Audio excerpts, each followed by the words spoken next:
If returning, thank you for love and support. I appreciate you. Uthando nesithembu.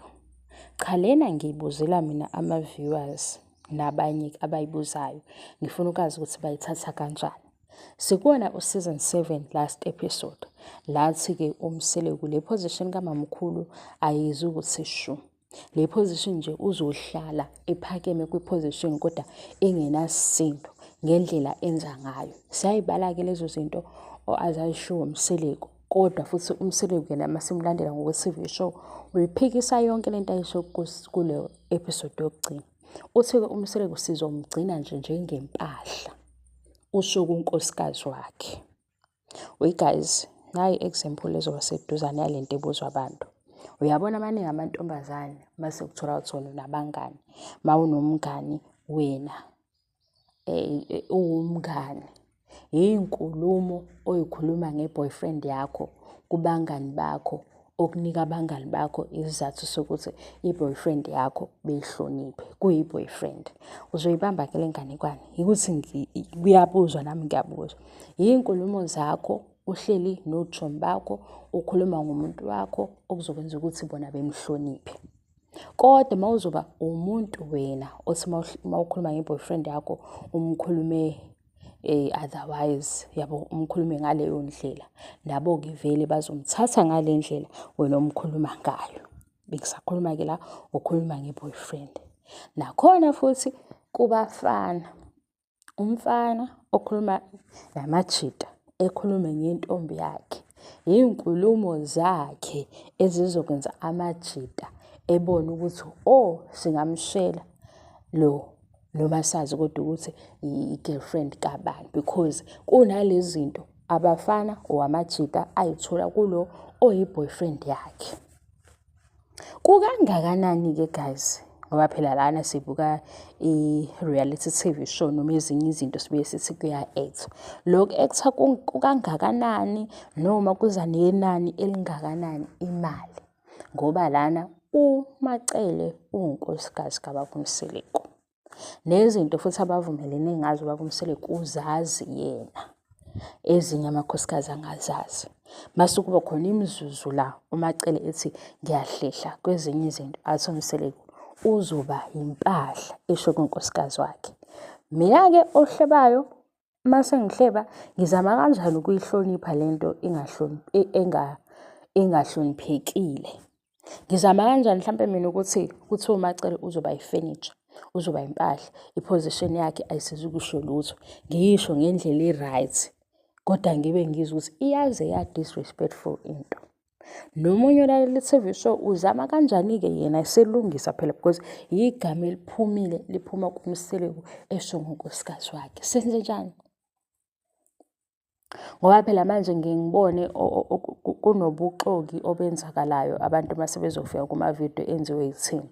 Mhlambe kuyi-video ke enziwe yimi ngiquote ukuthi hawu waze wambiza kabi. Iyaphoxa lento ayishilo.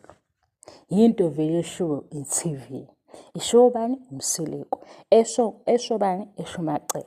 Ukuyinaba-ke ukuyichaza yenye into ukuthi ubethini because kungenzeka ukuthi siyi-understand ngendlela engafani. Mina ngibuka ukuthi uhusband kaMacele osho kuMzansi Magic ukuthi kule position akuyona because izinto ezi-1 2 3 akahambisani nazo. Uzosala nje abe impahla esiyigcinile.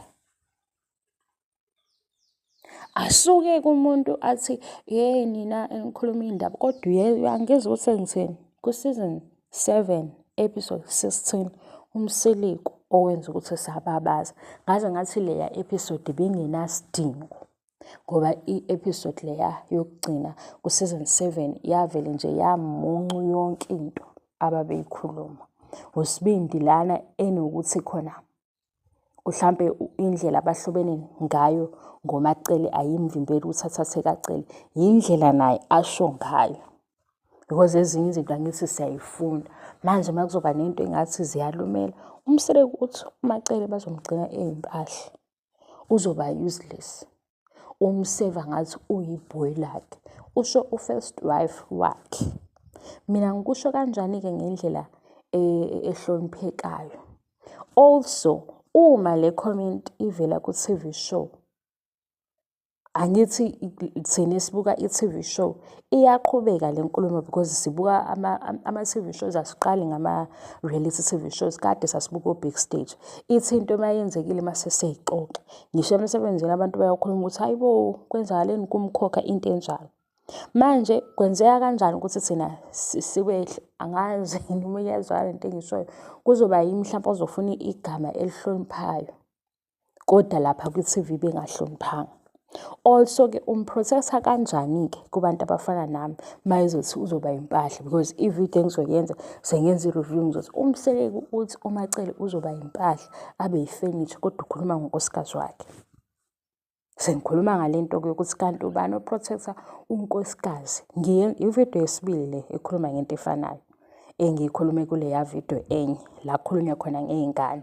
And makukhulunywa ngey'ngane, le subject or le topic y'ngane ilethwa uMseleki kumakhosikazi akhe ehlangene, azi ukuthi amanye amakhosikazi akhe anama-challenges athini. Ivimbeka kanjani-ke le nto yokuthi ayisaqhubeki-ke le nkulumo ikhulume, or kube nomunye oyivalayo indaba yokuthi kumenshine abantwana, or omunye amenshine ukuthi iy'ngane mina nginazo. Ngoba phela le comment ingena ngoba kukhona uthini, indaba yey'ngane la ekhaya okuMseleki. Leyana-ke leya video enye nangakhomenta kuyona-ke fine, sesiqhubeka nale into efanayo le. Lena-ke ithini kuma-viewers, yini ethi thina asithule singakusho lokhu uMseleki ebekushilo. Ngenze i-example yomngane, ngabe i-boyfriend yomunye or i-girlfriend yomunye. Lona oyi-girlfriend uma ekhuluma ngabangani bakhe ekhuluma nge-boyfriend yakhe, abangani bakhe bathatha iy'nkulumo zakhe bebona ukuthi oh, le boyfriend yakhe kahle kahle yena akayiboni, nabo bengayiboni. I-boyfriend ekhuluma nge-girlfriend yayo kubangani, nabo amajita abamba inkulumo ukuthi oh, ukhuluma kanjani lo, nabo basebethi oh, hhayi-ke uyabo. Angazi noma uyezwakala le video. Ngiyabonga ithuba, ngiyabonga i-support, bye.